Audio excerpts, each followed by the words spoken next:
Hello বন্ধুরা, আশা করি সকলে ভালো আছেন। কি আজকে নিরামিষ ঢেঁড়স রান্না করবেন? ভেন্ডি? তাহলে এই বিশেষ উপকরণটা দিয়ে দিন। অসাধারণ টেস্টি হবে। সবাই কিন্তু আঙুল চাটতে চাটতে খাবে আর আপনাকে রেসিপিটা জিজ্ঞেস করবে কীভাবে বানালেন এত সুন্দর একটা টেস্টি রেসিপি, তাও আবার নিরামিষ। এই রেসিপিটা বানাতে কী কী লাগছে চলুন দেখে নিই। আমি একটা বোলের ভেতর খানিকটা জল নিয়ে নিয়েছি আর এখানে 500 গ্রাম মতন ভেন্ডি দিয়ে দিচ্ছি। ভেন্ডিগুলোকে খুব ভালো করে ধুয়ে নিতে হবে। ভেন্ডি গায়ে অনেক নোংরা থাকে, তাই 2 থেকে 3 বার জলটা চেঞ্জ করে করে ভালো করে ভেন্ডিটাকে ধুয়ে নেব।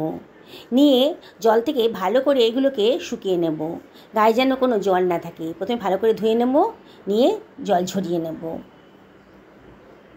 দেখুন বন্ধুরা, আমি একেবারে ভেন্ডি থেকে জলটা ছড়িয়ে নিয়েছি। এবার ভেন্ডির মাথার অংশ আর নিচের অংশটা কেটে বাদ দিয়ে দিচ্ছি। ভেন্ডিগুলোকে একটু ফালা ফালা করে কেটে নিচ্ছি, কুচি করে কেটে নিচ্ছি। একটু চেক করে দেখতে হবে কিন্তু ভেন্ডির ভেতর কোনো পোকামাকড় আছে কি না।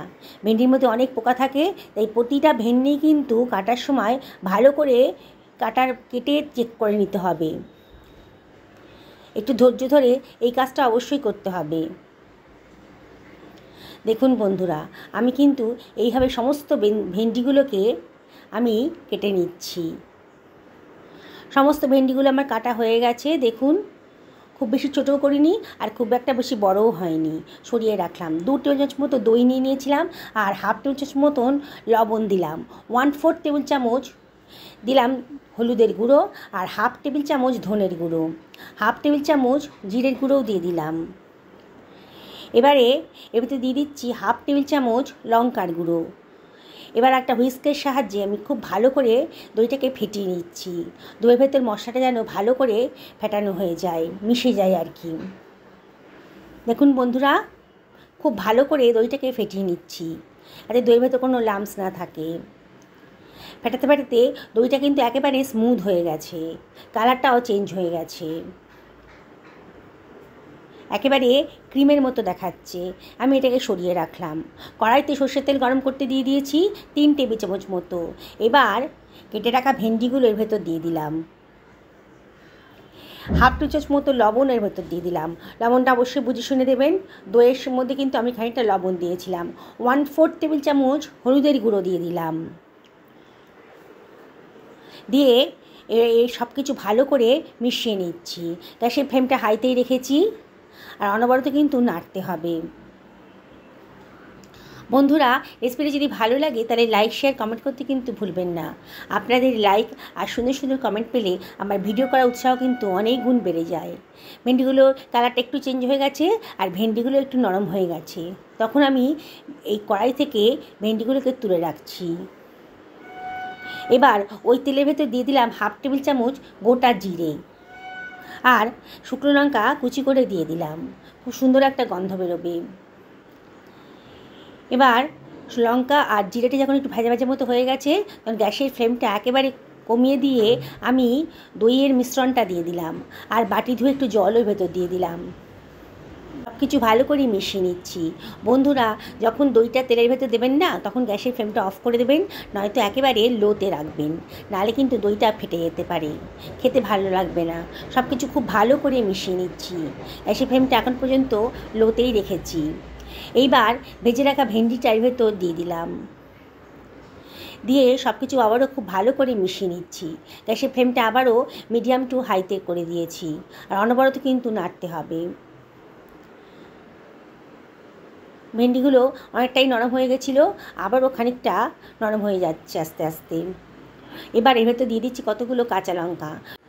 লঙ্কাটা কিন্তু অবশ্যই আপনারা নিজেদের পছন্দ মতো দেবেন। এবার ঢাকা দিয়ে মিনিট 3-4 আমি রান্না করে নেব। পাশের ওভেনে একটা ফ্রাই প্যান বসিয়ে দিয়েছি।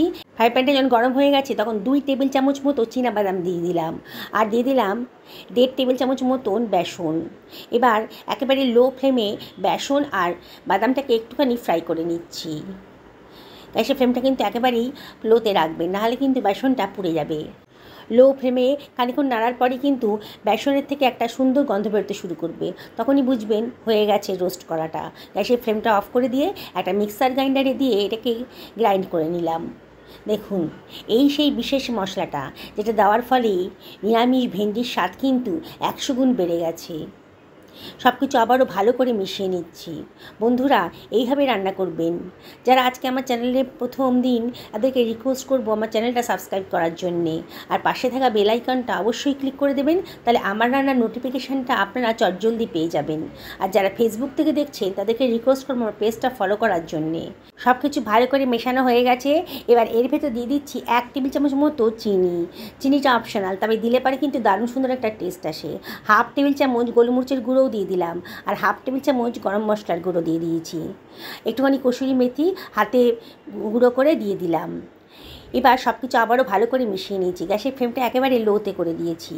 দেখুন বন্ধুরা, দারুণ সুন্দর দেখতে লাগছে, আর দারুণ সুন্দর একটা গন্ধও বেরোচ্ছে। কিন্তু আমি আপনাদেরকে রিকোয়েস্ট করব, নিরামিষের দিনে এই রেসিপিটা বানান।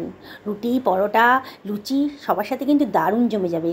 মিনিটখানেক ঢাকা দিয়ে রান্না করে নিয়েছি একেবারে লো ফ্লেমে। মিনিটখানেক বাদে দেখুন এর কালারটা, দেখেই কিন্তু খেতে ইচ্ছা করছে। দারুণ সুন্দর টেস্টি রেসিপিটা আজকে অল্প খরচের মধ্যে কিন্তু তৈরি হয়ে গেল। দেখুন বন্ধুরা, কি বানাতে ইচ্ছে করছে তো? নিরামিষের দিনে আর কোনো চিন্তা নেই। এই রেসিপিতে থাকলে সত্যি বলতে বন্ধুরা একটু বেশিই খাওয়া হয়ে যাবে। রুটি খেলেও একটু বেশিই খেয়ে ফেলবেন, আর ভাত দিয়েও খেলেও একটু বেশিই ভাত খাবেন। সকালে ভালো থাকুন এই কামনা করি ভিডিওটা এখানে শেষ করলাম। নমস্কার।